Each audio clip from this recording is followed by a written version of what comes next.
चांद के बाकी कामों के साथ एक काम ये भी है कि समंदर के पानी को चलाते रहना है, घुमाते रहना है। पता है क्यों?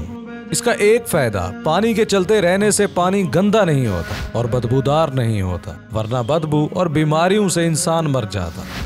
दूसरा फायदा, ऑक्सीजन फराहम करना। जी हाँ, आधी से ज्यादा ऑक्सीजन हमें समंदर देता है। तीसरा फायदा, बुखारात की सूरत में बारिशें होना। और भी बहुत कुछ है जो जिंदा है और हमारी जरूरत है, वो सब होता है इस चांद की वजह से। चांद के और भी बहुत सारे बड़े काम हैं, जैसे जमीन की स्पीड को स्लो करना, वरना तूफानों से सब तबाह हो जाता, ये उसे रोके हुए है।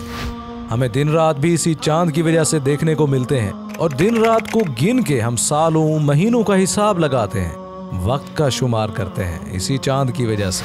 और सबसे बढ़कर हमारा दिल भी बहलाता रहता है महबूब की सूरत में। ऐसे बहुत सारे और काम है चांद के जो मैं बता नहीं सकता या हम इंसान जान नहीं पाए।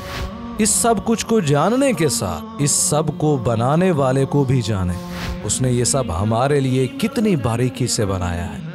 आज हम देख रहे हैं कि वो कितना बड़ा है, बल्कि हमने तो अब तक उसकी तख्लीक की एक झलक ही देखी है।